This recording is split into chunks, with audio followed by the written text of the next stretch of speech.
Bukod sa hindi ko na din naiisip yung sarili ko sa iba, kaya ko yung lahat ng bagay basta kasama ko siya.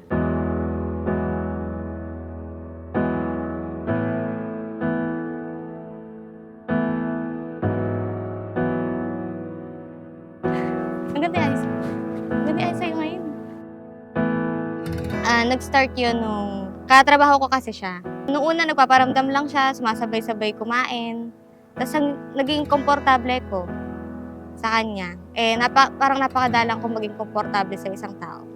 Sa totoo lang, nung pinag-pray ko talaga na magka-girlfriend ako eh. Way back 6 years ago. Sa 8 bilyong nakasilong,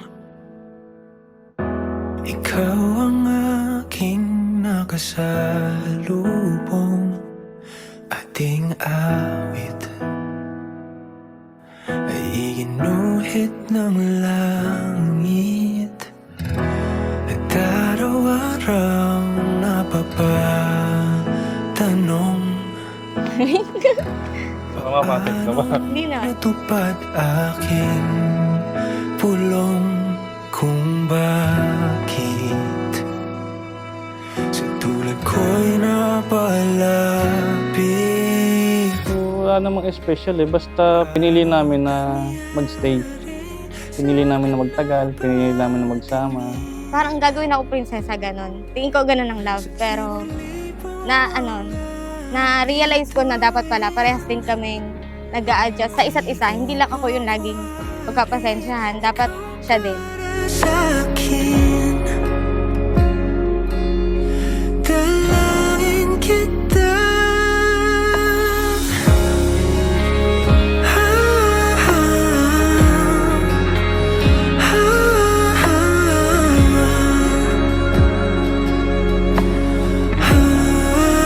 Salamat siyempre sa Diyos para dahil nakilala kita. Salamat sa lahat. Una sa pagmamahal mo, pag-aalaga, at yung pag-iintindi mo sa akin kahit sobrang init ng ulo ko. Napakahalaga ng pag-isang dibdib na ito dahil ito ang magtatali sa inyo sa habang buhay sa isang relasyong malalim at magiging impluwensya sa inyong kinabukasan. Paano nangyari sa akin na patingin sa libo-libong mga bituin? Di ko mawari ikaw para Baby, lagi kitang aalagaan.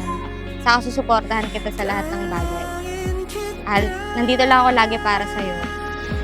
Mahal kita. Sobrang blessed dahil siya lang yung nakaunawa sa akin. Pagka may problema ako, ganyan. Siya rin yung nagko-comfort sa akin. At siya yung nagpapasaya sa akin sa araw-araw.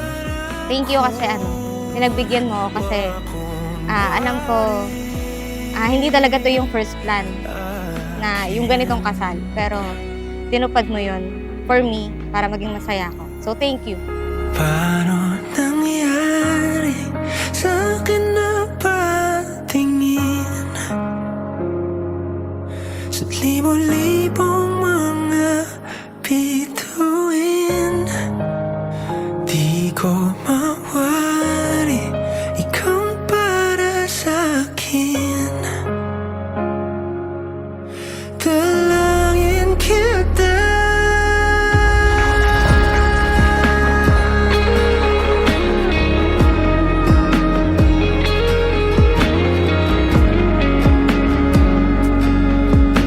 Promise ko na pagkapasensyahan, iintindihin kita sa araw-araw, mas mamahalin at aalagaan ka. And baby, pinapangako ko sa'yo after the wedding, dito pala magsisimula yung journey na magkasama lagi araw-araw, pasahin ka araw-araw, ibigay yung pagmamahal na binibigay ko sa'yo mula noon hanggang ngayon at hanggang sa future na hanggang ngayon. Kaya maraming salamat at mahal na mahal ko.